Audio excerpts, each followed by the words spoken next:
Hello friends, welcome to my YouTube channel Sadhna science club. आज के इस वीडियो में हम डिस्कस करेंगे इम्यूनोलॉजी।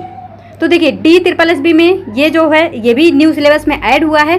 तो सबसे पहले ये देख लेते हैं कि यहाँ पे क्या क्या हमको पढ़ना है।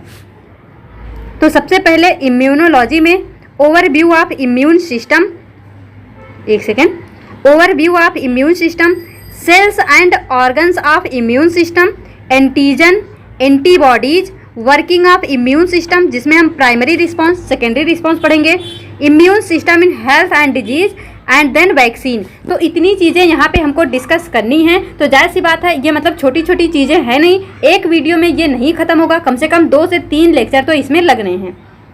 तो फिर ये हमारा ये भी यूनिट क्या हो जाएगा, समाप्त हो जाएगा। तो चलिए स्टार्ट करते हैं। देखो सिलेबस हम इसलिए डिस्कस कर लेते हैं ताकि एक आइडिया रहे कि यहाँ पे हमको क्या क्या पढ़ना है। अब इम्यूनोलॉजी तो पूरी एक ब्रांच है, लेकिन हमको वो पूरा सब कुछ डिस्कस नहीं करना, हमको बस उतना पढ़ना है जितना हमारे सिलेबस में मेंशन है। तो आज के इस लेक्चर में हम सबसे पहले पढ़ेंगे ओवरव्यू ऑफ इम्यून सिस्टम। अगर जो है हो सकेगा तो सेल्स एंड ऑर्गन भी आज ही के लेक्चर में कंप्लीट करेंगे, अदरवाइज नेक्स्ट लेक्चर में इसको कंप्लीट करेंगे। धीरे धीरे करके 3 से 4 लेक्चर में इसको हम कंप्लीट कर लेंगे। तो चलिए स्टार्ट करते हैं। तो देखिए यहाँ पे सबसे पहले इम्यूनिटी में एक बार मैं आपको ओवरव्यू देती हूँ, क्योंकि यहाँ पे ना काफ़ी चीज़ें हैं। आपको एक बार पूरा हेडिंग समराइज कर लेते हैं कि हमको क्या क्या किसके अंतर्गत पढ़ना है। तो मैंने तो आपको सिलेबस बता दिया कि हमको क्या क्या पढ़ना है। तो सबसे पहले देखो इम्यूनिटी डेफिनेशन वगैरह अभी देख लेंगे। सबसे पहले इम्यूनिटी जो है उसका हम टाइप जब देखते हैं तो एक होता है इन्नेट और एक होता है एक्वायर्ड। एक होता है इन्नेट इम्यूनिटी, एक होता है एक्वायर्ड। तो इन्नेट इम्यूनिटी में सबसे पहले हम 4 टाइप बैरियर के बारे में डिस्कस करेंगे, जिसमें से क्या क्या होगा यहाँ पे, फिजिकल, फिजियोलॉजिकल, सेलुलर और यहाँ पे क्या होगा एक साइटोकाइन। ये 4 बैरियर के बारे में डिस्कस करेंगे। तो जो फिजिकल बैरियर है उसमें जो है स्किन के बारे में, म्यूकस मेम्ब्रेन के बारे में डिस्कस करेंगे। फिजियोलॉजिकल बैरियर में क्या क्या आता है उसको देखेंगे। सेलुलर बैरियर में यहाँ पे हमको सर्टेन ल्यूकोसाइट, और ल्यूकोसाइट में क्या क्या आता है, PMNL यानी यहाँ पे पॉलीमॉर्फो न्यूक्लियोस।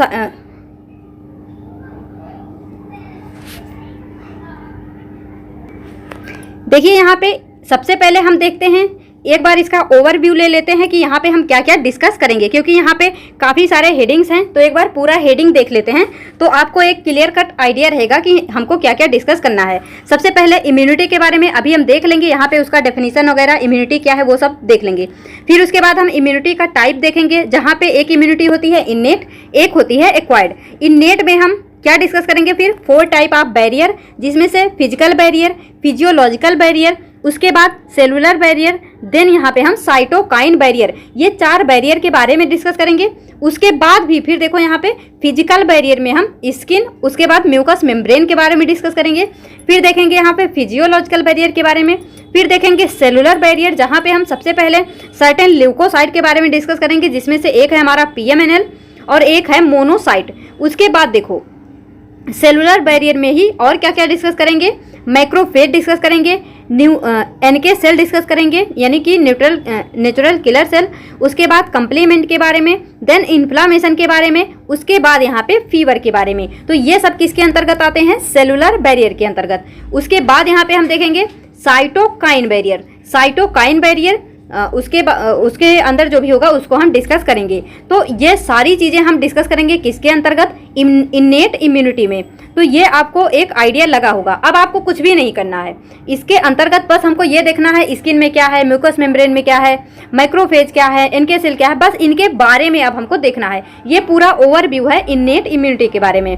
फिर एक्वायर्ड इम्यूनिटी के बारे में हम क्या डिस्कस करेंगे, सबसे पहले उसकी कैरेक्टरिस्टिक। उसके बाद देखो, उसके बाद हम यहाँ पे डिस्कस जो करेंगे वो होगा हमारा सेल ऑफ इम्यून सिस्टम। क्या डिस्कस करेंगे, सेल ऑफ इम्यून सिस्टम। इसमें से क्या क्या है, लिम्फोसाइट, फेगोसाइटिक, ग्रेन्युलोसाइट और यहाँ पे डेंड्राइटिक सेल। और लिम्फोसाइट में यहाँ पे क्या क्या है हमारा, T lymphocyte, B lymphocyte, NK cell.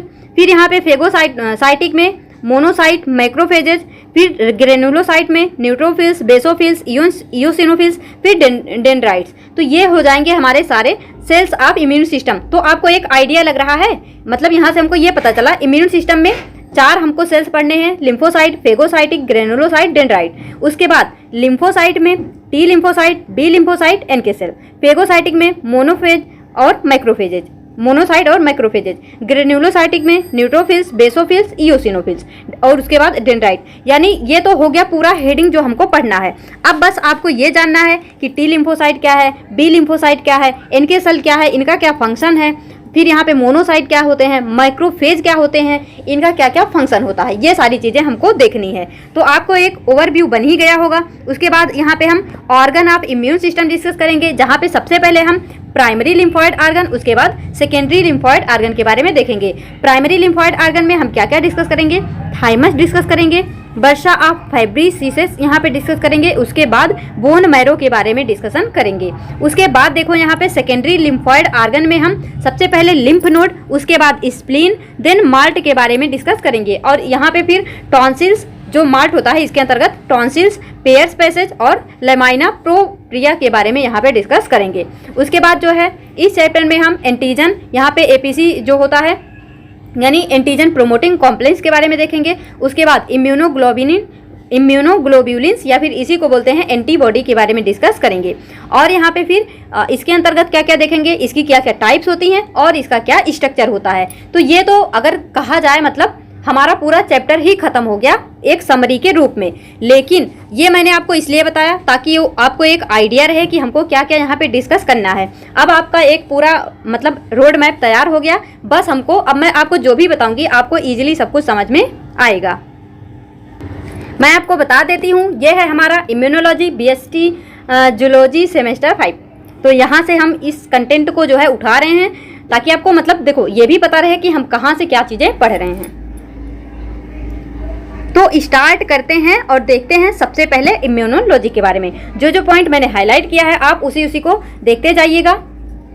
तो यहाँ पे क्या है इम्यूनोलॉजी। सबसे पहले जो इम्यूनोलॉजी होती है ये होती है branch of microbiology, branch of microbiology which deals with the study of our protection from foreign molecules और invading organism and our response to them. यानी इम्यूनोलॉजी क्या है, ये ब्रांच ऑफ माइक्रोबायोलॉजी है। इतना आपको समझ आया होगा। अब देखो इम्यूनोलॉजी के अंतर्गत हम स्टडी करते हैं किसका, आवर प्रोटेक्शन, हमारे प्रोटेक्शन यानी हम जो है इम्यूनोलॉजी के अंतर्गत स्टडी करते हैं अपने प्रोटेक्शन के बारे में। अब हमको किससे प्रोटेक्ट होना है, शेर से, बाघ से नहीं। देखो यहाँ पे क्या है माइक्रोबायोलॉजी, यानी हमको छोटे छोटे कीटाणुओं जीवाणुओं से क्या होना है, प्रोटेक्ट होना है। तो यहाँ पे क्या है इम्यूनोलॉजी साइंस की वह ब्रांच है जिसके अंतर्गत हम स्टडी करते हैं अपने प्रोटेक्शन की। प्रोटेक्ट हमको किससे होना है, छोटे छोटे जो फॉरेन माइक्रोमोलिक्यूल होते हैं या फिर इन्वेडिंग ऑर्गेनिज्म होते हैं। इन्वेडिंग ऑर्गेनिज्म क्या होते हैं, जैसे कि यहाँ पे चलो अभी बताती हूँ। और इसके अंतर्गत क्या देखना है कि मतलब जो भी हमको ऑर्गेनिज्म इन्वेड किए, हमारे ऊपर आक्रमण किए, उसके प्रति हम क्या रिस्पॉन्स देते हैं। यानी हम अपने प्रोटेक्शन के बारे में, प्रोटेक्शन किससे, जो इन्वेडिंग ऑर्गेनिज्म है उनसे, और फिर हम उनके इन्वेड करने पर यानी उनके आक्रमण करने पर हमारी बॉडी क्या रिस्पॉन्स देती है, इसी चीज़ की स्टडी जो होती है उसी को हम बोलते हैं इम्यूनोलॉजी। यानी immunology deals with the study of our protection from foreign micromolecule और invading organism and our response to them. अब ये जो है इन्वेडिंग ऑर्गेनिज्म क्या होते हैं, देखो इन्वेड मीन्स क्या होता है, आक्रमण करना यानी टू अटैक। तो याद रखना ये जो है आपको इंग्लिश वोकैब में पूछा जा सकता है इन्वेड वाला। तो इन्वेड मतलब याद रखना इन्वेड मीन्स क्या होता है, टू अटैक यानी अटैक करना, आक्रमण करना। अब देखो इन्वेडर्स, ये जो इन्वेडिंग ऑर्गेनिज्म है यानी जो इन्वेडर्स हैं, इसके अंतर्गत क्या क्या आता है, जैसे कि वायरस हो गया, बैक्टीरिया हो गया, प्रोटोजोआ हो गया या फिर इवन लार्जर पैरासाइट हो गए। यानी वायरस, बैक्टीरिया, प्रोटोजोआ, पैरासाइट, ये क्या होते हैं, इन्वेडर्स होते हैं जो हमारी बॉडी पे क्या करेंगे, इन्वेड करेंगे। और इन्हीं से जब हमारी बॉडी किस तरह से जो है इनसे अपने आप को प्रोटेक्ट कर रही है, इनके प्रति यानी इन इन्वेडर्स के प्रति यानी virus, bacteria, protozoa, large parasite के मतलब जो लार्जर पैरासाइट हैं, इनके प्रति फिर हमारी बॉडी क्या रिस्पॉन्स कर रही है, इसी चीज़ के स्टडी को हम क्या बोलते हैं, इम्यूनोलॉजी।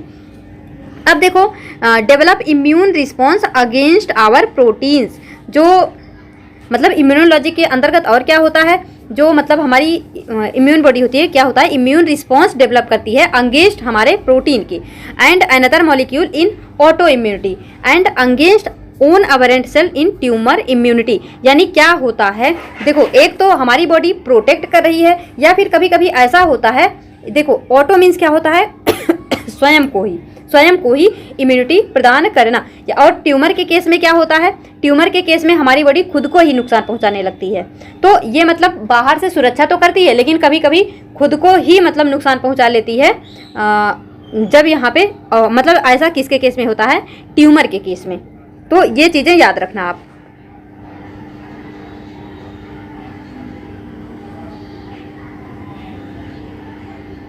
अब देखो, our first line of defence against foreign organisms are barrier tissue.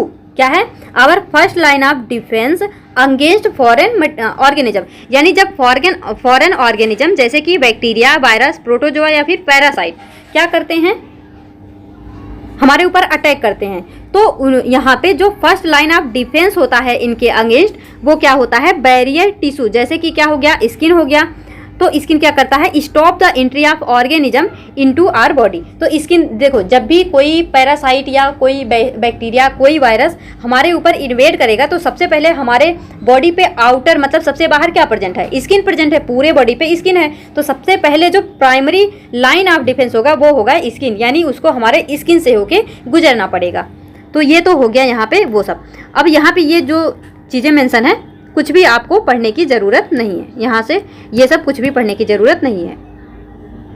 अब देखो सेकेंड लाइन ऑफ डिफेंस में क्या आता है, second line of defence is the specific और adaptive immune system which may takes days to respond to a primary invasion. यानी यहाँ पे क्या होता है, कुछ दिन लगते हैं जो भी हमको इन्वेट किया है उसके अगेंस्ट क्या करने में, स्पेसिफिक इम्यून सिस्टम डेवलप करने में।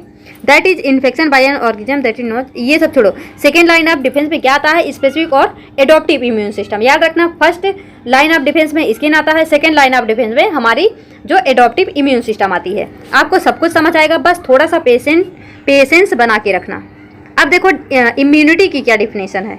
हमने इम्यूनोलॉजी तो देख लिया, इम्यूनोलॉजी के अंतर्गत हम स्टडी करते हैं जो भी फॉरेन मटेरियल है, जब वो हमारे ऊपर आक्रमण करते हैं तो किस तरह से हमारी बॉडी अपने आप को उससे प्रोटेक्ट करती है, या फिर उनके अगेंस्ट वो मतलब क्या रिस्पॉन्स करती है। तो ये तो हो गया इम्यूनोलॉजी। अब ये इम्यूनिटी क्या है, immunity is the ability of body to protect against all type of foreign bodies like bacteria, virus, toxic substance which enters the body. यानी इम्यूनिटी क्या है, हमारे बॉडी की वो एबिलिटी है जिसके द्वारा हम क्या करते हैं, किसी भी फॉरेन बॉडी जब हमारे बॉडी में इंटर करता है तो उसके अगेंस्ट हम अपने आप को प्रोटेक्ट करते हैं।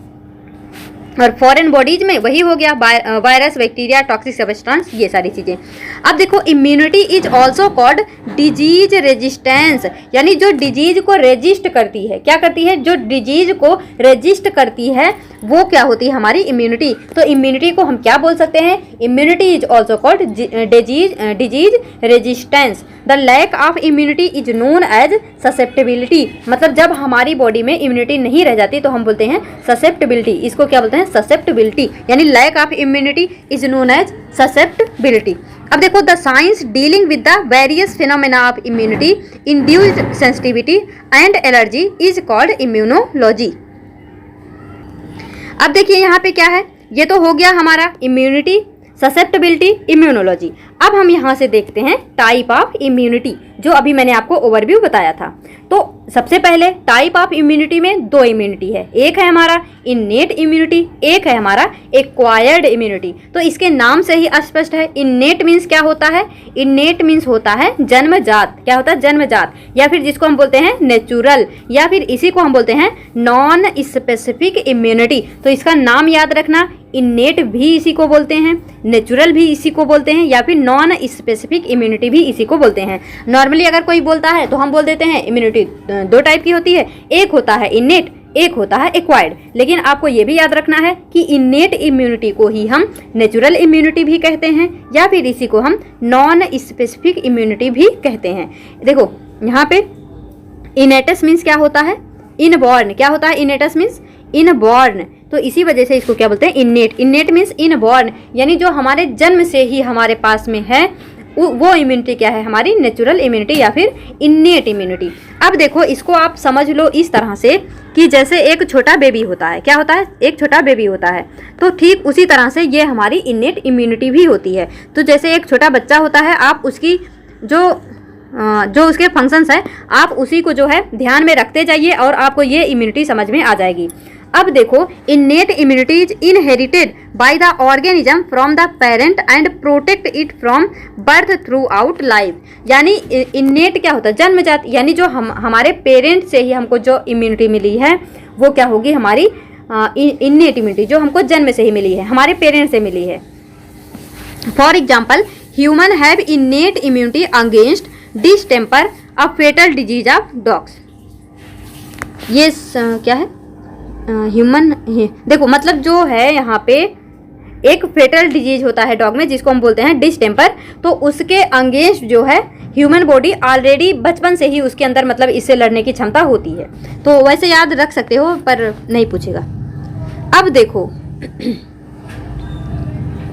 या इसमें क्या है, lack specific responses to specific invaders. यानी जैसे कोई भी वायरस, बैक्टीरिया या जो भी चीज़ें आती हैं हमारे अंतर्गत हमारे बॉडी के अंदर, जो भी वायरस, बैक्टीरिया, फंजाई, प्रोटोजोआ जो भी हमारे बॉडी के अंदर आते हैं, तो उनके प्रति इनमें क्या होता है, लैक स्पेसिफिक रिस्पॉन्स, मतलब इनके अंदर उसके प्रति रिस्पॉन्स करने के लिए स्पेसिफिसिटी नहीं होती। यहाँ पे लैक ऑफ स्पेसिफिक रिस्पॉन्स होता है। इस पॉइंट को याद रखना सबसे इंपॉर्टेंट पॉइंट है और इसी वजह से ही हम इसको क्या बोलते हैं, नॉन स्पेसिफिक। क्या बोलते हैं, नॉन स्पेसिफिक। जैसे एक छोटा बच्चा होता है वो किसी भी चीज़ के लिए स्पेसिफिक नहीं होता है, उसको किस चीज़ के लिए क्या रिस्पॉन्स देना है वो उसके लिए भी क्या होता है, उसके अंदर मतलब ऐसी कोई क्षमता नहीं होती है। वो देखो स्पेसिफिक रिस्पॉन्स क्या है, जैसे मान लो अगर हमें भूख लगेगी हम किसी से खाना मांग लेंगे, अगर हमें प्यास लगेगी तो हम पानी मांग लेंगे, या फिर हमें जिस भी चीज़ की ज़रूरत होगी वो हम बोल सकते हैं। मतलब हम स्पेसिफिक हैं किसी भी चीज़ को लेके। क्या चीज़ के प्रति, मान लो किसी ने हमको मतलब आँख दिखाया तो हम मतलब आँख दिखा रहा, हम समझ जाएंगे कि वो मतलब गुस्सा कर रहा है हमारे ऊपर, हमको मतलब कुछ मतलब निगेटिव चीज़ें हैं, ये हम समझ जाएंगे। यानी हम स्पेसिफिक हैं किसी चीज़ को लेके। लेकिन जो छोटा बेबी होता है उसको भूख लगेगी तो भी रोएगा, प्यास लगेगी तो भी रोएगा, उसको सुसु आएगी तो भी रोएगा, उसको कोई आँख दिखाएगा तो भी रोएगा। यानी उसका हर एक चीज़ पे मतलब कोई भी एक्टिविटी करो उसको हर एक चीज़ में रोना है। क्या करना, रोना है। भूख लगी तो रोना, प्यास लगी तो रोना, सुसु आई तो रोना, नींद लगी तो रोना, नींद से उठा तो रोना, मतलब रोना ही रोना है। वो मतलब स्पेसिफिक नहीं है किसी रिस्पॉन्स के प्रति। लेकिन हम क्या होते हैं, स्पेसिफिक होते हैं। किस काम पे हमको क्या रिस्पॉन्स करना है हम स्पेसिफिक होते हैं। तो ठीक इसी तरह से समझना, हमने क्या बताया, इन्नेट इम्यूनिटी को एक छोटा बच्चा समझो। जैसे एक छोटा बच्चा होता है ठीक उसी तरह से हमारी इन्नेट इम्यूनिटी होती है। जैसे एक छोटे बच्चे में मतलब किसी भी रिस्पॉन्स के प्रति कोई स्पेसिफिसिटी नहीं होती है, ठीक उसी तरह से इन्नेट इम्यूनिटी में भी कोई स्पेसिफिक यहाँ पे रिस्पॉन्सेस नहीं होते, यानी लैक ऑफ स्पेसिफिक रिस्पॉन्स होता है। ये पॉइंट इंपॉर्टेंट था, इस वजह से मैंने आपको इतना अच्छे से इसको समझाया। तो इसको जो है याद रखना। अब इसी का जो है उल्टा कर लेना, यानी जिसमें स्पेसिफिसिटी होगी वो हो जाएगा हमारा एक्वायर्ड इम्यूनिटी। अब देखो, इन्नेट इम्यूनिटी और non specific immunity is well done by providing different barrier to the entry of foreign against into our body. यानी ये जो इन्नेट इम्यूनिटी है ये सबसे अच्छे से कैसे परफॉर्म की जाती है, डिफरेंट बैरियर के थ्रू। जैसे जब हम जन्म लेते हैं तो सबसे पहले हमारे बॉडी पे स्किन होती है, तो सबसे पहला जो बैरियर होता है वो होता है हमारा स्किन। अभी हमने देखा था ना, फर्स्ट लाइन ऑफ डिफेंस में क्या आता है, स्किन। तो देखो यहाँ पे जो बैरियर होते हैं वो 4 टाइप के होते हैं। मैंने आपको समरी में बताया था ना, वही चीज़ें अब हम यहाँ पे डिटेल में देख रहे हैं। तो फिजिकल बैरियर की बात करते हैं तो सबसे पहले फिजिकल बैरियर में क्या आता है, स्किन आता है। They are mechanical barrier to many microbial pathogen. These are of 2 types. जो फिजिकल बैरियर होते हैं वो 2 टाइप्स के होते हैं। एक होता है हमारा स्किन और एक होता है म्यूकस मेम्ब्रेन। देखो अब स्किन जो है वो हमारी बॉडी में जब हमने जन्म लिया तभी से प्रेजेंट है। क्या है, तभी से प्रेजेंट है। म्यूकस मेम्ब्रेन तभी से प्रेजेंट है। यानी ये सारी चीज़ें हमारी क्या है, इन्नेट इम्यूनिटी में उसके फिजिकल बैरियर के अंतर्गत आ रही हैं। तो देखो फिजिकल बैरियर में क्या है, skin is physical barrier of body. It's outer tough layer the stratum corneum prevent the entry of bacteria and viruses. अब देखो हमारी स्किन पे कई सारे लेयर होते हैं, मतलब वो ये जो आपको पतली सी स्किन दिखती है ना, इसमें कई सारे लेयर होते हैं जब आप इसको माइक्रोस्कोप में देखेंगे। तो जो इसकी आउटर लेयर होती है जिसको हम स्ट्रेटम कॉर्नियम बोलते हैं, ये प्रिवेंट करती है हमारी बॉडी को बैक्टीरिया और वायरस के एंट्री से प्रिवेंट करती है।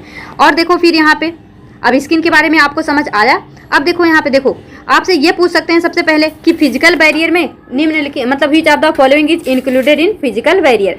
तो यहाँ पे स्किन, म्यूकस मेम्ब्रेन या कुछ भी ऑप्शन बना के दे देंगे, या फिर बोथ ए एंड बी, या फिर मान लो कुछ और भी लिख देंगे। तो आपको पता होना चाहिए फिजिकल बैरियर में skin plus mucus membrane sorry, ये दो चीज़ें क्या हैं, इंक्लूडेड हैं।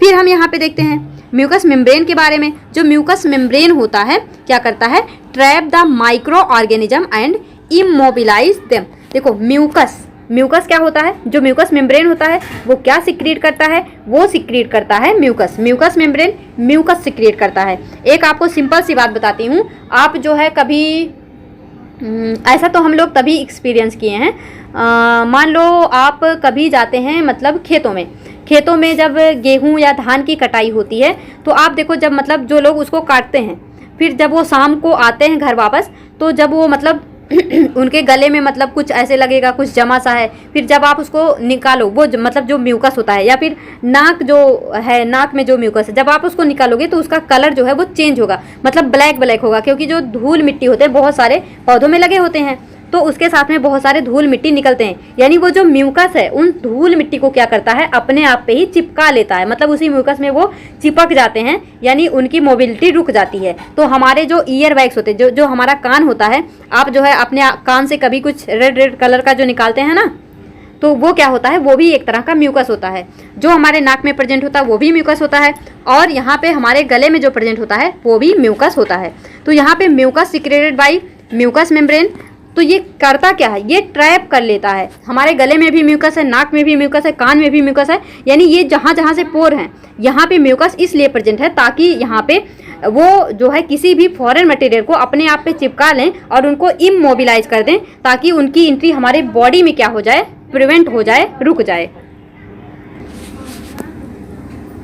अब देखो यहाँ पे तो हम क्या डिस्कस कर रहे थे, म्यूकस के बारे में। म्यूकस क्या करता है, trap the micro organism and immobilise. यानी देखो जब भी कोई चिपचिपा सा कुछ पदार्थ है उस पर कोई भी धूल मिट्टी आएगा उसमें चिपक जाएगा, यानी वो अब चल नहीं पाएगा, मूव नहीं कर पाएगा, यानी इमोबिलाइज हो जाएगा।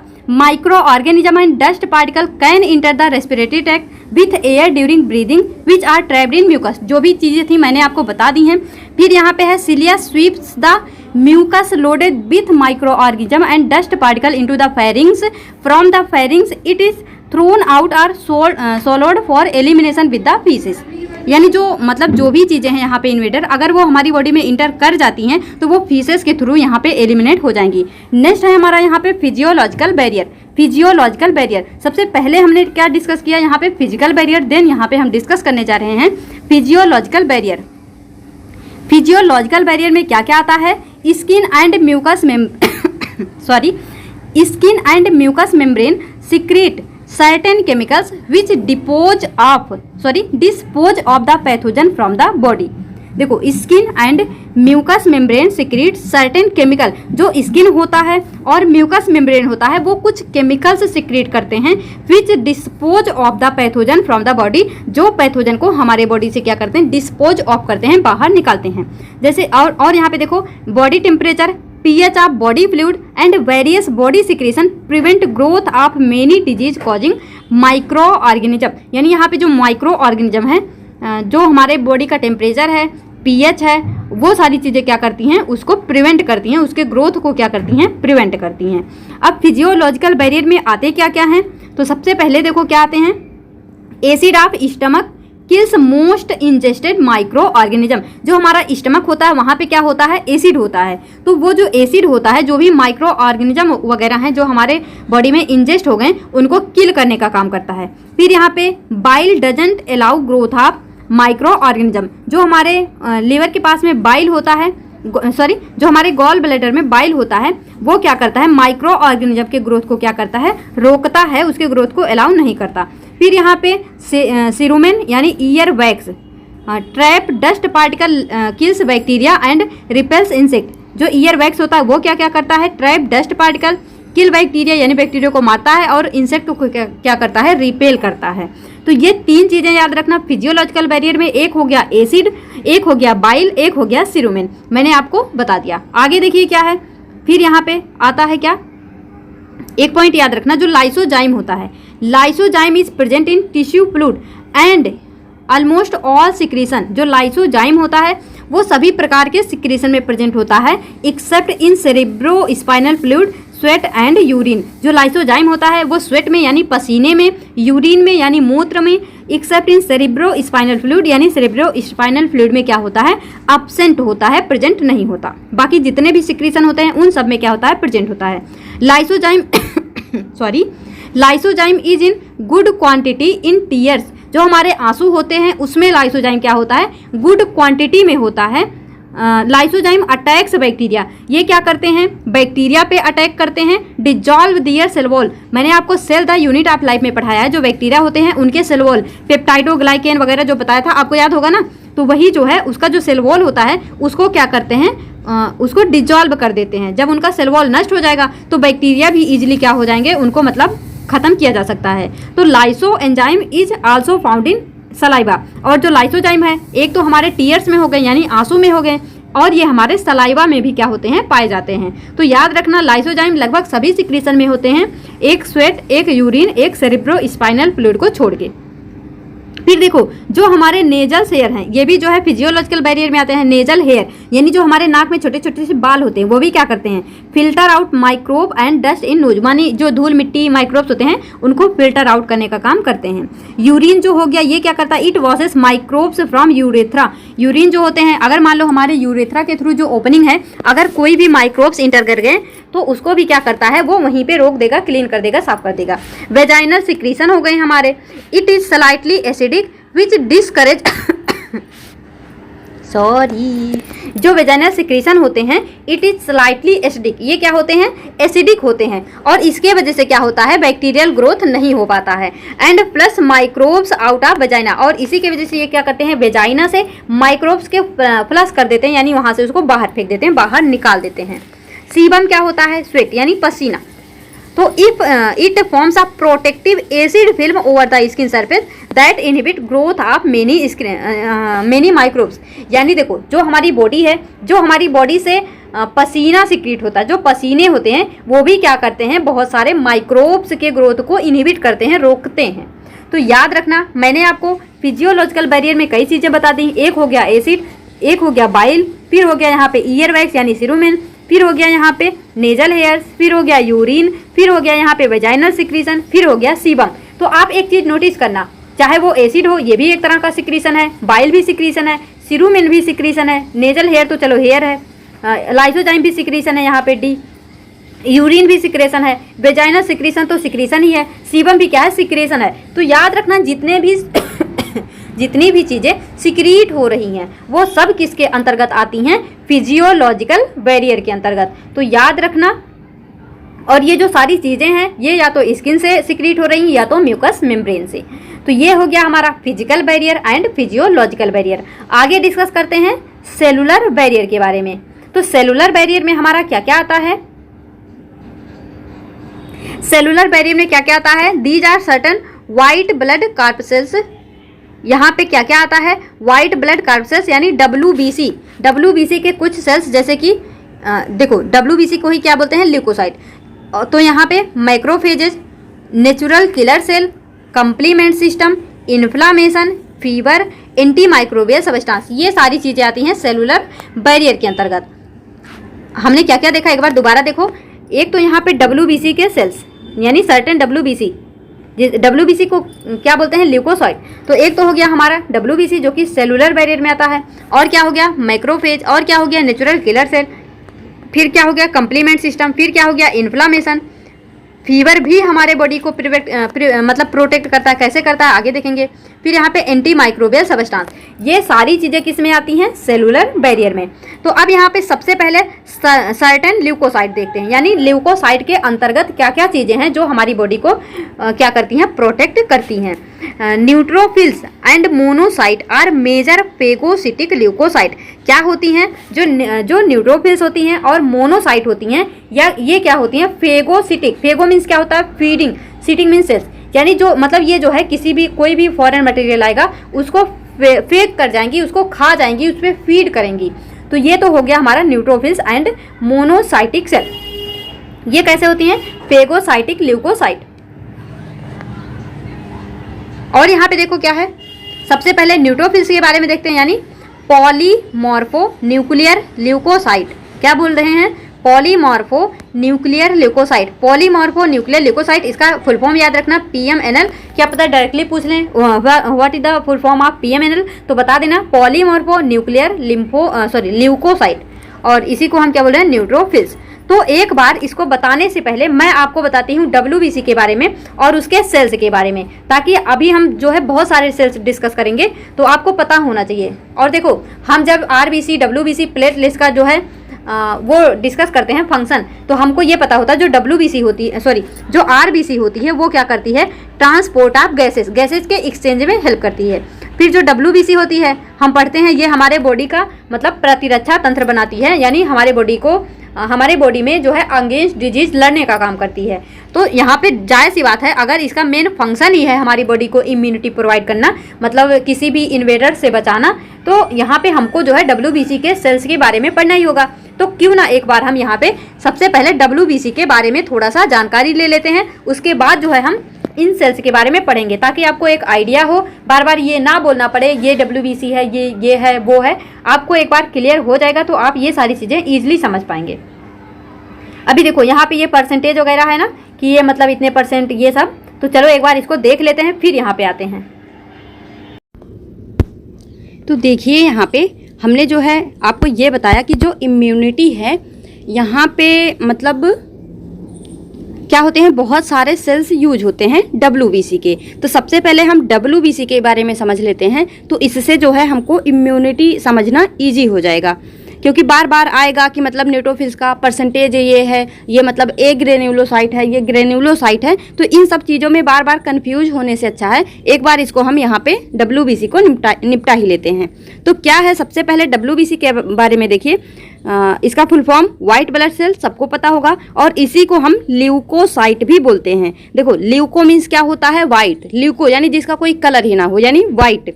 ल्यूकोसाइट, साइट मीन्स क्या होता है, सेल, वाइट सेल यानी WBC वाइट ब्लड सेल।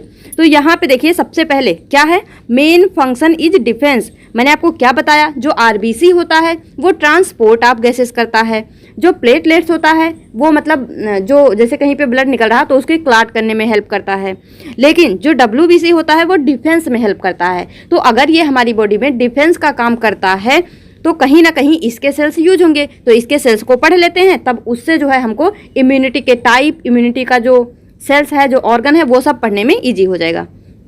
तो और यहाँ पे देख लो इसका जो क्वांटिटी होता है ब्लड में वो होता है 6000 to 8000 पर mm³। तो इसको भी याद रखना। अब देखो जो WBC है वो 5 टाइप्स का होता है, सबसे इंपॉर्टेंट यही है, तो इसको ध्यान से देखना।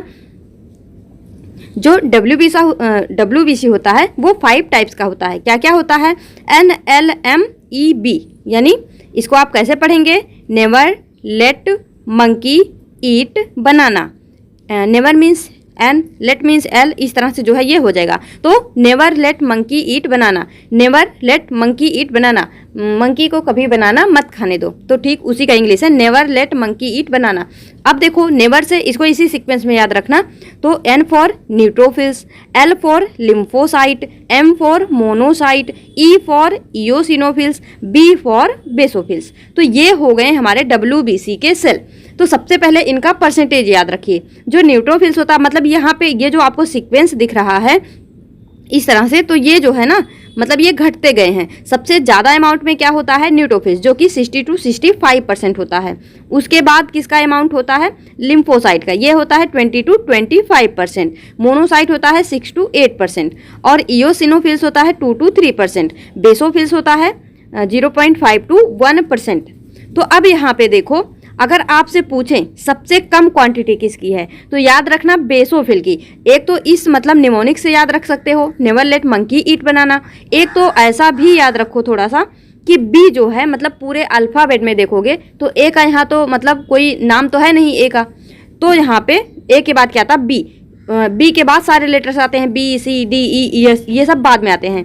तो बी सबसे पहले यहाँ पे आता है, तो क्या हो जाएगा बी, मतलब बी का क्वांटिटी सबसे कम है, बी सबसे कम नंबर पे है। बी के बाद सी के बाद डी के बाद ई। अब देखो ई यहाँ पे आता है, तो इस तरह से ये दोनों तो कम से कम आप याद रख ही सकते हो। बाकी इस निमोनिक से याद रख लेना, नेवर लेट मंकी ईट बनाना। तो ये हो गया इसका परसेंटेज का मतलब कि मतलब किसका क्या परसेंटेज होता है। अभी जब आप मतलब मैं आपको बताऊंगी आगे, तो ये आपको बहुत ही ईजी हो जाएगा समझना। तो देखो, या फिर इसको आप उल्टा भी समझ सकते हो कि जो बेसोफिल है सबसे कम है, यानी 0.5 to 1% है। अब यहाँ पे 112 हो गया, यानी ये 2 to 3% है। अब 2 को 3 से मल्टीप्लाई कर दो तो 2 तिहाई 6, ये 6 to 8% है। अब यहाँ पे अब तो यहाँ पे कुछ कर नहीं सकते, तो मतलब बस मैं आपको याद करने का एक तरीका बता रही हूँ।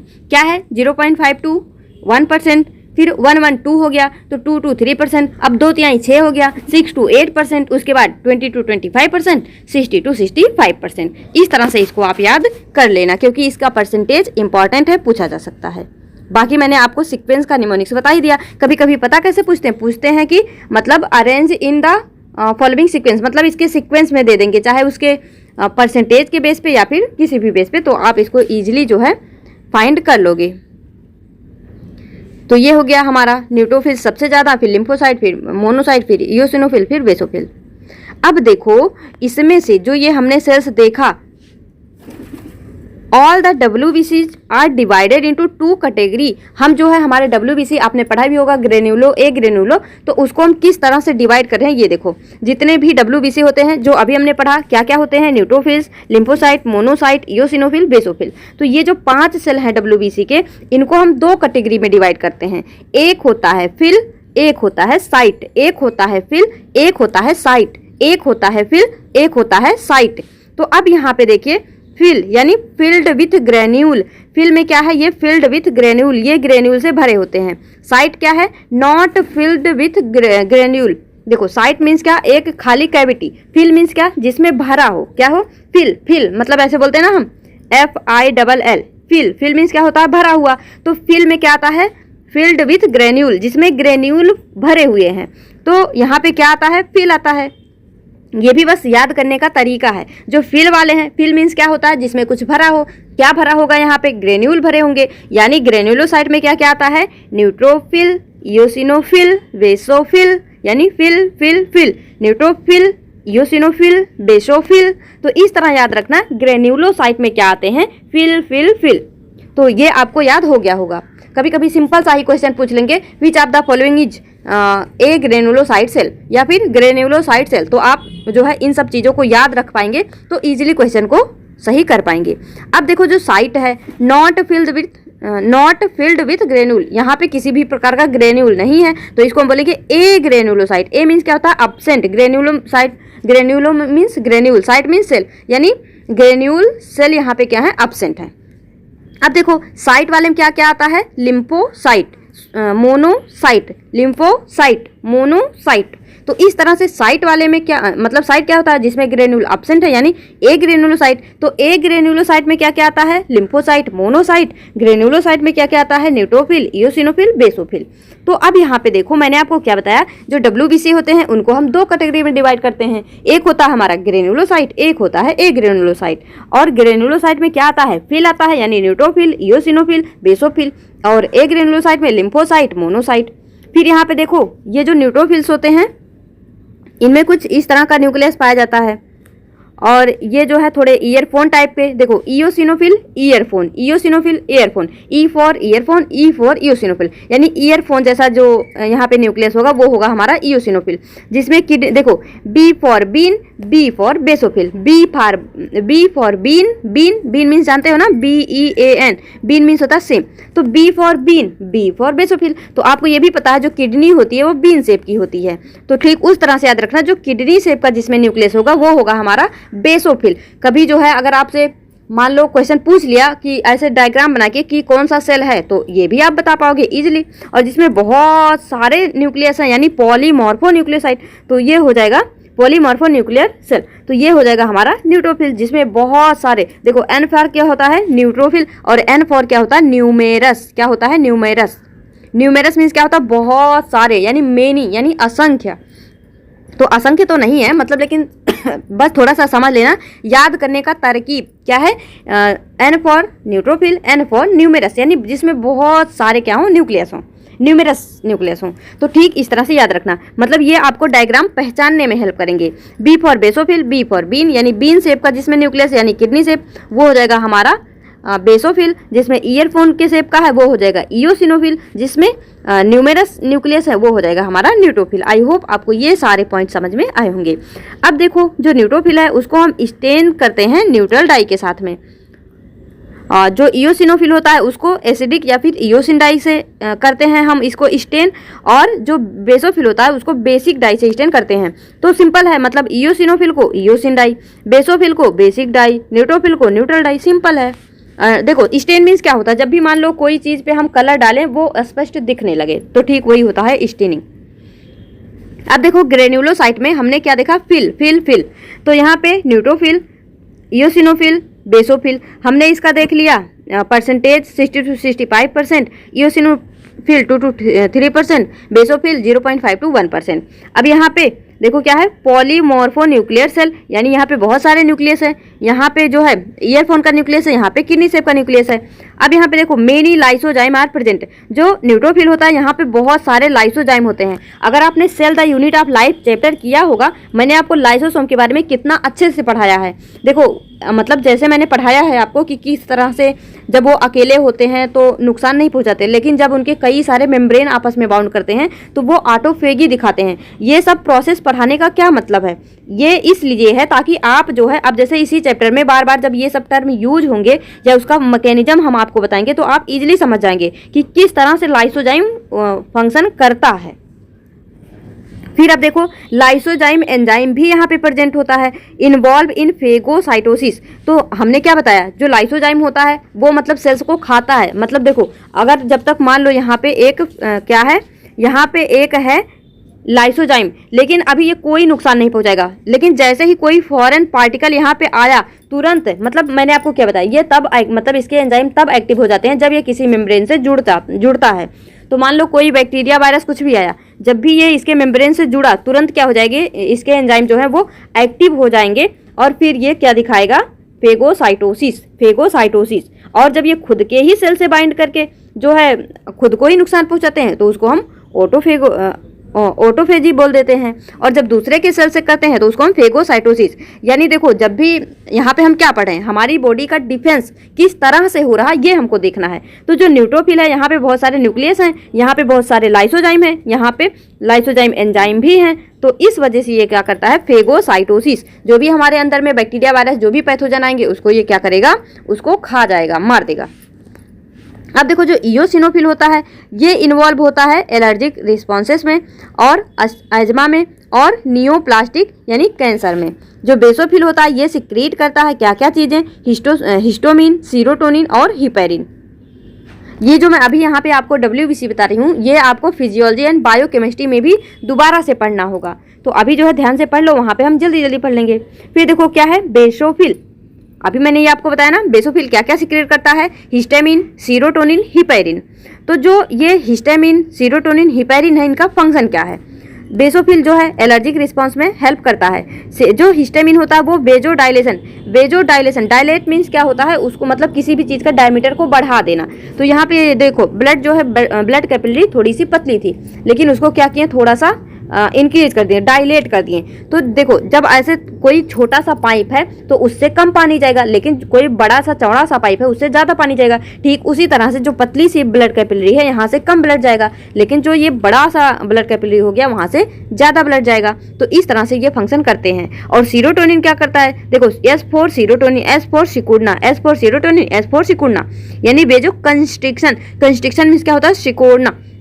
तो यहाँ पे ये जो है मोटे थे लेकिन बाद में पतले हो गए, तो इससे क्या होगा, इनका ब्लड सप्लाई कम हो जाएगा। हिपेरिन क्या करता है, एंटी कोगुलेंट की तरह काम करता है। मैंने आपको बताया था जो मच्छर वगैरह होते हैं उनमें हिपेरिन होता है, जिसके वजह से वो हमारे ब्लड को सख्त तो करते हैं लेकिन जो है उनका ब्लड हमारे ब्लड से क्लॉट नहीं होता है। अब देखो बेसोफिल एंड मास्ट सेल दोनों ही डिफेंस में हेल्प करते हैं, लेकिन कैसे? They are structurally and functionally similar, यानी इनका स्ट्रक्चर और फंक्शन दोनों ही सिमिलर है। Both secrete histamine, serotonin and heparin, दोनों ही ये तीनों चीजें सिक्रीट करती हैं। But both are present at different location, मतलब बेसोफिल और मास्ट सेल स्ट्रक्चर भी सेम है, फंक्शन भी सेम है, सेम चीजें सिक्रीट करती हैं, लेकिन फर्क बस इतना है कि दोनों अलग अलग जगह पे पाई जाती हैं। जो बेसोफिल है वो हमारे ब्लड में प्रेजेंट है, लेकिन जो मास्ट सेल है वो हमारे टिश्यू में प्रेजेंट है। बस इतना सा फर्क है बेसोफिल और मास्ट सेल में। फिर देखो हिस्टामिन जो होता है वो प्रोड्यूस करता है एलर्जिक रिस्पॉन्स, जैसे कि कफिंग, स्नीजिंग, रनी नोज, यानी जैसे ही हमको कोई एलर्जी होती है किसी चीज़ से, तो मतलब थोड़ा खांसी आना, छींक आना, नाके बहना, ये सारी चीज़ें हो जाती हैं। नाके नहीं, नाक बहना। टू रिड्यूस एलर्जिक सिम्टम हम क्या यूज करते हैं? एंटी हिस्टामिनिक्स या फिर सिट्रीजिन, तो ये जो है छोड़ भी सकते हो। फिर देखो एक ग्रेन्युलोसाइट में हमने क्या देखा? लिम्फोसाइट और मोनोसाइट। मैंने क्या बताया? एक ग्रेन्युलोसाइट में साइट आता है, यानी लिम्फोसाइट, मोनोसाइट। इनके बारे में थोड़ा सा देख लो। जो लिम्फोसाइट होते हैं वो टू टाइप के होते हैं, यहाँ पे बी लिम्फोसाइट और टी लिम्फोसाइट। तो बी लिम्फोसाइट, यहाँ पे बी लिम्फोसाइट जो है वो बॉर्न होता है, यानी वो बनता कहाँ पे है? वो बनता है बोन मैरो में, और मेच्योर कहाँ पे होता है? बोन मैरो में। लेकिन जो टी लिम्फोसाइट होता है वो बनता है बोन मैरो में, लेकिन मेच्योर होता है कहाँ पे? थाइमस में। कहाँ पे? थाइमस में। तो याद रखना, बी लिम्फोसाइट बॉर्न होता है बोन मैरो में, मेच्योर होता है बोन मैरो में, लेकिन टी लिम्फोसाइट बॉर्न होता है बोन मैरो में, लेकिन मेच्योर होता है थाइमस में। इसको आप ऐसे समझ सकते हो, आपने बहुत सारे मूवीज़ देखे होंगे। मान लो जैसे कोई एक व्यक्ति है, उसको क्या हुए? उसको जुड़वा बच्चे हुए। क्या हुए? उसके जुड़वा बच्चे हुए। लेकिन क्या हुआ? एक बच्चे को मान लो कोई राजा उठा ले गए और एक बच्चे को कोई चोर उठा ले गया, तो एक बच्चा क्या हो जाएगा? देखो, जन्म तो दोनों का एक ही व्यक्ति के घर हुआ है, लेकिन जिसको राजा ले गया वो राजा बन जाएगा, जिसको चोर ले गया वो चोर बन जाएगा। जन्म तो एक ही जगह पे है। तो ठीक उसी तरह से जो बी लिम्फोसाइट है और टी लिम्फोसाइट है, दोनों का जन्म स्थान क्या है? बोन मैरो है, लेकिन बी लिम्फोसाइट बोन मैरो के यहाँ मेच्योर हो गया, टी लिम्फोसाइट थाइमस में। तो इसको याद रखना। तो बी लिम्फोसाइट बोन मैरो में मेच्योर होता है, टी लिम्फोसाइट थाइमस में मेच्योर होते हैं। देखो, और यहाँ पे अभी इसको हम पढ़ेंगे तो आपको इजीली समझ आएगा। जो बी लिम्फोसाइट है ये ह्यूमोरल इम्यूनिटी प्रोवाइड करते हैं और ये एंटीबॉडी को फॉर्म करते हैं, लेकिन जो टी लिम्फोसाइट होते हैं ये प्रोवाइड करते हैं सेल मीडिएटेड इम्यूनिटी। अब ये क्या होता है आगे जो है अभी हम इम्यूनिटी में डिस्कस करेंगे। फिर देखो, यहाँ पे जो मोनोसाइट होता है, जैसे मान लो यहाँ पे कोई फॉरेन जो है पार्टिकल आया, तो ये क्या करेंगे? Monocyte will convert into big eater cell. जो मोनोसाइट है, जैसे यहाँ पे ये इतना छोटा सा जो मोनोसाइट दिख रहा, ये एक बड़े सेल में कन्वर्ट हो जाएगा, बिग ईटर सेल, यानी एक बड़ा सेल, और ये जो है मैक्रोफेज बन जाएगा। जो मोनोसाइट है यही चेंज हो जाएगा किसमें? मैक्रोफेजेज में। किसमें? मैक्रोफेजेज में। और ये जो मोनोसाइट है ये भी क्या दिखाता है? फेगोसाइटोसिस, यानी ये भी सेल को क्या करेगा? खा जाएगा। यानी पार्टिकल, मतलब कोई भी ऑर्गेनिज्म ईटिंग जो सेल होते हैं उनको हम क्या बोलते हैं? मतलब फेजिक, यानी जो खाने वाले सेल होते हैं। तो ये भी जो है यहाँ पे फेगोसाइटोसिस दिखाते हैं।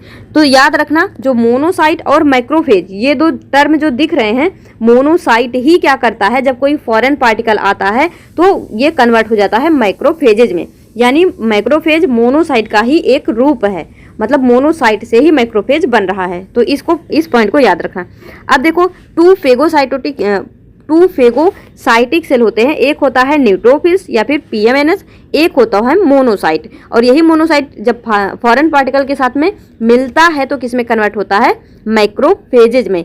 किस में कन्वर्ट होता है? माइक्रोफेजेज में। तो न्यूट्रोफिल्स या फिर पीएमएनएस, मोनोसाइट कन्वर्ट होता है मैक्रोफेजेज में, और ये दोनों ही फेगोसाइटिक सेल होते हैं। मैं आपको जितना भी इस लेक्चर में पढ़ा रही हूँ, चाहे मतलब जो भी लेक्चर अभी तक प्रोवाइड किए हैं, उससे बाहर एक भी क्वेश्चन नहीं आना। हालांकि मैंने जो है आपको बहुत ज़्यादा ही मतलब कुछ चीज़ें, जैसे आप देखोगे रिप्रोडक्टिव बायोलॉजी बहुत ज़्यादा अच्छे से हमने पढ़ा है, एकदम डीप में, कहीं से भी क्वेश्चन वो बना लें, एक भी क्वेश्चन नोट्स से बाहर नहीं जाएगा, कुछ भी बाहर नहीं आना।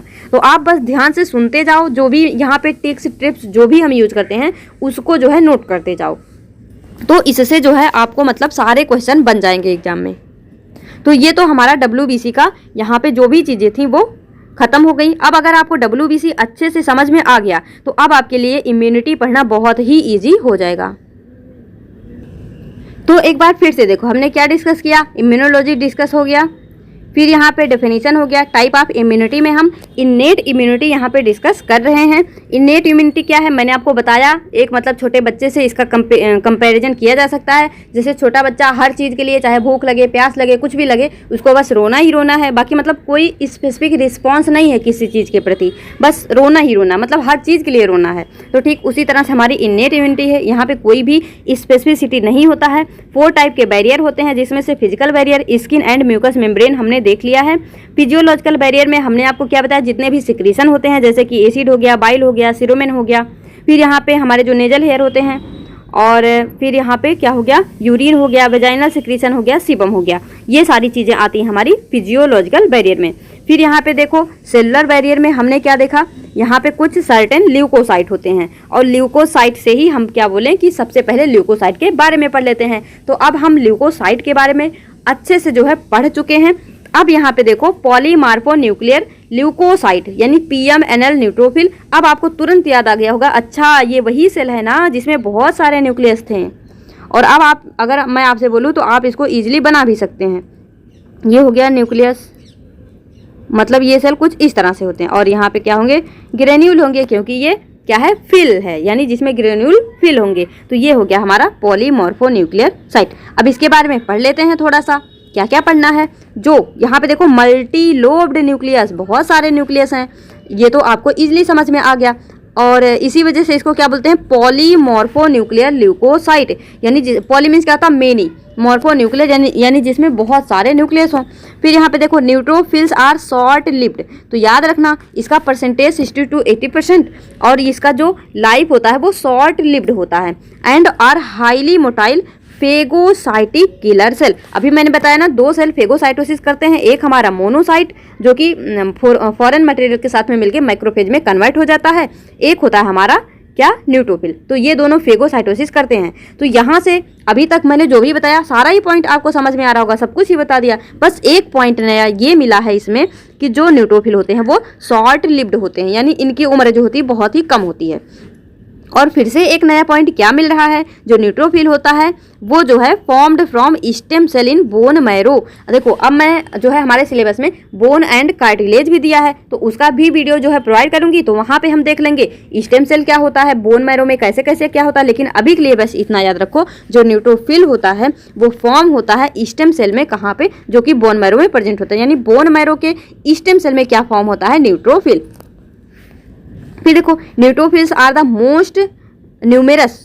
अब ये भी आपको पॉइंट इजीली समझ आ जाएगा। मैंने आपको क्या बताया, सारे ल्यूकोसाइट, यानी जो भी यहाँ पे मैंने आपको 5 सेल्स बताएं उसमें से ये मोस्ट न्यूमेरस है। मोस्ट न्यूमेरस का मतलब क्या, इसका सबसे ज्यादा परसेंटेज है। अभी हमने देखा नेवर लेट मंकी ईट बनाना है, तो नेवर एंड न्यूट्रोफिल सबसे ज्यादा था। तो ये जो है इजीली आपको समझ में आ गया होगा। यानी हमने अभी तक ल्यूकोसाइट में जो पढ़ा, तो उस बेस पे देखो ये हमारे लिए कितना ईजी हो गया। तो जो नया पॉइंट मतलब इसमें मिला, एक तो मिला ये शॉर्ट लिव्ड होते हैं, एक मिला ये फॉर्म्ड होते हैं स्टेम सेल में। और यहाँ पे देखो ये परसेंटेज भी मैंने अभी आपको मतलब बता दिया कि मतलब नेवर लेट मंकी ईट बनाने में हमने सारा ही परसेंटेज डिस्कस कर लिया। तो अब ये आपके लिए कितना ईजी लग रहा होगा आपको समझना। तो यहाँ से 2 पॉइंट नए हैं, एक न्यूट्रोफिल जो है वो शॉर्ट लिव्ड होता है, एक वो स्टेम सेल में फॉर्म होते हैं। अब ठीक उसी तरह से मोनोसाइट के बारे में देख लो क्या है। Largest of all type of leucocyte and somewhat amoeboid in shape. देखो मोनोसाइट क्या होता है, हमने आपको अभी क्या बताया, वो था हमारा परसेंटेज, क्या था, नेवर लेट मंकी ईट बनाना, ये हमारा परसेंटेज का आर्डर है। लेकिन याद रखने हैं क्या लिखा है, largest of all type of leucocyte. लेकिन जो मोनोसाइट होता है ये सबसे बड़ा होता है। परसेंटेज का मतलब होता है कि उसकी क्वांटिटी कितनी है, लेकिन बड़ा का मतलब, देखो आपको एक बार समझाती हूँ। जैसे मान लो ये है हमारा क्या है, यह है हमारा न्यूट्रोफिल जो कि मतलब जिसका परसेंटेज बहुत ज़्यादा है। ये है हमारा मोनोसाइट यानी जिसका परसेंटेज कम है। लेकिन ये है हमारा न्यूट्रोफिल और ये है हमारा मोनोसाइट, यानी ये सबसे बड़ा होगा, बिगेस्ट होगा, बड़ा। तो यहाँ ये छोटा बड़ा है, लेकिन ये है हमारा मतलब परसेंटेज। तो परसेंटेज मतलब क्वांटिटी, लेकिन मतलब शेप यहाँ पे लार्जेस्ट मतलब कि उसका शेप कितना बड़ा है। तो याद रखना परसेंटेज में देखेंगे तो सबसे ज़्यादा है वो है न्यूट्रोफिल, लेकिन अगर हम शेप के बेस पे देखेंगे तो सबसे बड़ा होता है न्यूट्रोफिल। तो ये पॉइंट आपको समझ में आया होगा। अब देखो, have clear cytoplasm without cytoplasmic granules. हमने क्या देखा था, साइट जो होते हैं वो साइट मीन्स वो मतलब ग्रेन्यूल वहाँ पे नहीं होता, यानी ए ग्रेन्यूलोसाइट। तो ये पॉइंट आपको इजीली समझ में आ रहा होगा। तो देखो, साइटोप्लाज्मिक ग्रेन्यूल नहीं है यानी क्लियर साइटोप्लाज्म होगा। तो ठीक उसी तरह को थोड़ा सा लैंग्वेज को मोल्ड कर दिया है। फिर देखो, न्यूक्लियस इज बीन शेप, ये भी सही है। उसके बाद यहाँ पे मोनोसाइट्स, तो देखो मैंने आपको क्या बताया, जो बेसोफिल होते हैं वहाँ भी बीन शेप न्यूक्लियस है और मोनोसाइट। तो याद रख लेना बीएम यानी बेसोफिल, एम फॉर मोनोसाइट, दोनों में ही बीन शेप का न्यूक्लियस है। मैंने आपको 3 सेल में बताए थे, ये दोनों नहीं बताया था, तो यहाँ से देख लो। फिर देखो, monocytic constitute about 2 to 10%, percentage भी हमने डिस्कस कर लिया। They are motile and phagocytic in nature, engulf bacteria and cellular debris. तो ये भी मैंने आपको बता दिया कि ये फेगोसाइटिक इन नेचर होते हैं। Life span is about 10 to 20 hour, यानी कह सकते हैं कि शॉर्ट लिव्ड ही है, मतलब ज़्यादा बड़ी इनकी भी लाइफ नहीं है। मतलब ये अपना काम करेंगे फिर डिस्ट्रॉय हो जाएंगे, फिर से बनेंगे। तो ये जो है इस तरह से हो गया। तो अब ये सारे पॉइंट आपको कितना ईजिली समझ में आ रहे होंगे। फिर देखो क्या है एक पॉइंट, अभी मैंने आपको ये भी बताया था, generally they change into macrophage after entering tissue spaces, यानी जैसे ही किसी फॉरेन पार्टिकल को ये क्या करते हैं, इंगल्फ करते हैं, तो ये चेंज हो जाते हैं किसमें, माइक्रोफेज में। तो देखो माइक्रोफेज क्या है यहाँ पे, monocyte circulate in blood stream for about 8 hour during which time they enlarge and then migrate into tissue and differentiate into a specific macrophage. तो ठीक वही चीज़ें जो मैंने आपको बताई, बस थोड़ा सा मतलब लैंग्वेज को बहुत ज़्यादा लंबा कर दिया कि जब भी ये मतलब ब्लड में तैरते रहते हैं और जब भी कोई फॉरेन पार्टिकल आएगा उससे जो है जुड़ेंगे तो माइक्रोफेज में कन्वर्ट हो जाएंगे। और यहाँ पे देखो क्या है, लॉन्ग लिव्ड, क्या होते हैं ये, लॉन्ग लिव्ड होते हैं। और यहाँ पे एक पॉइंट ये भी याद रखना, जैसे हमारा मोनोसाइट फेगोसिटिक होता है तो मोनोसाइट का ही ये रूप होता है, यानी ये भी फेगोसिटिक होगा। तो इस पॉइंट को याद रखना। फिर यहाँ पे देखो, fixed macrophage serve different function in different tissue. ये जो माइक्रोफेजेस होते हैं वो डिफरेंट टिश्यू में डिफरेंट फंक्शन करते हैं। तो फिक्स्ड माइक्रोफेज में क्या क्या आते हैं, pulmonary alveolar macrophage in the lungs, यानी हमारे लंग्स में जो एल्वियोलर माइक्रोफेज होते हैं, histiocytes in connective tissue, Kupffer cell in liver, glomerular mesangial cell in kidney, microglial cell in brain. तो इन ये सब जो यहाँ पे 5 आपको दिख रहे होंगे, ये सब फिक्स्ड माइक्रोफेज में इंक्लूड होते हैं। अब यहाँ पे देखो एक और देख लो, क्या है, ऑस्टियोक्लास्ट इन बोन। तो ये हमारे ब्रेन में, किडनी में, लीवर में, टिश्यू में, लंग में, बोन में, ये सब क्या होते हैं, हमारे फिक्स्ड माइक्रोफेज। फिर देखो यहाँ पे नेचुरल किलर सेल यानी एनके सेल। जो नेचुरल किलर सेल होता है ये क्या होते हैं, टाइप ऑफ लिम्फोसाइट। ये लिम्फोसाइट के ही क्या होते हैं, एक टाइप होते हैं। प्रेजेंट इन स्प्लीन, यानी जो न्यूट्रल सेल है वो कहाँ कहाँ प्रेजेंट होते हैं, सॉरी न्यूट्रल नहीं नेचुरल, स्प्लीन में, लिम्फ नोड में, रेड बोन मैरो में। तो इनका जो है लोकेशन याद रखना। Do not have antigen receptor like T cell and B cell. जो नेचुरल किलर सेल होते हैं यहाँ पे किसी भी प्रकार का एंटीजन रिसेप्टर नहीं होता है, जैसे कि टी सेल, बी सेल यहाँ पे क्या होते हैं, नहीं होते हैं। Cause cellular destruction in at least 2 ways. ये मतलब सेलुलर डिस्ट्रक्शन यानी ये भी सेल को डिस्ट्रक्ट करते हैं। देखो किलर नाम ही है, किलर यानी मारने वाले। तो ये मतलब 2 तरीके से जो है अपना फंक्शन शो करते हैं। एक तो ये है कि प्रोड्यूस परफोरिन, ये जो है परफोरिन केमिकल सिक्रेट करते हैं जो कि प्लाज्मा मेम्ब्रेन ऑफ माइक्रोब को क्या करता है, वीक कर देता है, यानी साइटोलाइसिस कर देता है। देखो साइटो मीन्स क्या होता है, सेल, लाइसिस मीन्स क्या होता है, ब्रेक डाउन। तो सेल को ब्रेक डाउन करना। तो जो नेचुरल किलर सेल होते हैं, देखो इनका नाम ही है किलर यानी मारने वाले। तो याद रखना ये क्या करते हैं, जो माइक्रोब्स आता है, जो पैथोजन आता है, उसके प्लाज्मा मेम्ब्रेन को क्या कर देते हैं, तोड़ देते हैं, ब्रेक डाउन कर देते हैं। और इसी को हम बोलते हैं साइटोलिसिस, यानी जो नेचुरल किलर सेल है ये साइटोलिसिस करते हैं। Create pores in plasma membrane, जो प्लाज्मा मेम्ब्रेन है जब उसको तोड़ेंगे तो उसमें पोर बन जाएगा यानी छिद्र बन जाएगा। Pore allow entry of water in the target cell. तो इससे जो है जो हमारे बॉडी में वाटर है वो जो है टारगेट सेल के अंदर में क्या होगा, इंटर हो जाएगा। Which then swell and burst, sorry यहाँ पे क्या है, pore allow entry of water into the target cell. Target cell हम लोग होंगे, यानी आप देखेंगे जब भी आपको कभी कभी स्वेलिंग वगैरह जो होती है ये भी एक तरह का हमारे बॉडी के लिए डिफेंस होता है। तो ये जो पोर्स हैं इसके वजह से क्या होगा, जो टारगेट सेल है उसमें वाटर की एंट्री हो जाएगी, which then swell and burst, जो कि मतलब स्वेल कर जाते हैं देन बस्ट हो जाते हैं। Cellular remains are eaten by phagocytes, और जो भी मतलब डेड सेल होते हैं उनको फेगोसाइट्स कर लिया जाता है। तो ये भी आपको पॉइंट समझ में आए होंगे। और दूसरा तरीका क्या है नेचुरल किलर सेल का काम करने का, तो वो होता है another function of NK cell is apoptosis. क्या होता है? एपोप्टोसिस। एपोप्टोसिस में होता है नेचुरल सेल डेथ, यानी सेल का जो नेचुरली डेथ होता है उसको हम बोलते हैं एपोप्टोसिस, यानी खुद ही सेल का डेथ हो जाए। अकर्स नेचुरली, यानी ये नेचुरली ही अकर होता है, इसमें किसी भी मतलब कोई फंक्शन करना नहीं पड़ता। As a part of normal development, maintenance या फिर रिन्यूअल सेल टिश्यू ऑर्गन, यानी मान लो कोई भी ऑर्गन हमारा इंजर्ड हो गया या फिर कोई इंजरी वगैरह हो गई, चोट लग गया, तो यहाँ पे खुद ही मतलब नेचुरल सेल डेथ होगी, यानी एपोप्टोसिस होगी। तो यहाँ पे किसी भी चीज़ का इन्वॉल्वमेंट नहीं होगा, ये नेचुरली ही होगा। तो नेचुरल किलर सेल दो तरह से काम करते हैं, एक तो ये खुद ही मतलब करेंगे, प्लाज्मा मेम्ब्रेन को ब्रेक करेंगे ये सब करके, और एक जो है यहाँ पे एपोप्टोसिस होगा, नेचुरल सेल डेथ होती है। Function of natural killer cell are to destroy target cell by cytosis and apoptosis. तो ये हमने देखा दो तरीके से करते हैं, एक तो टारगेट सेल को डिस्ट्रॉय करके या फिर साइटोलाइसिस या फिर एपोप्टोसिस करके। Natural killer cell constitute 5 to 10% of peripheral blood lymphocyte in human. तो इसका परसेंटेज याद रख लेना, 5 to 10% ये जो है होते हैं। तो यहाँ पे देखो हम कंप्लीमेंट से जो है नेक्स्ट वीडियो में डिस्कस करेंगे। कंप्लीमेंट के बाद इन्फ्लामेशन, फीवर, साइटोकाइन बैरियर, फिर एक्वायर्ड इम्यूनिटी, तो इन सारी चीज़ों को जो है डिस्कस करेंगे। तो चलिए इस वीडियो को यहीं पे एंड करते हैं। अब आप अपना फीडबैक देना मत भूलना, मैंने जो है बहुत मेहनत करके बहुत अच्छे से समझाया है, तो फीडबैक जरूर देना और बढ़िया से फीडबैक देना। इस वीडियो में ही तक मिलेंगे अपने नेक्स्ट वीडियो में, तब तक के लिए all the best, be happy, be positive.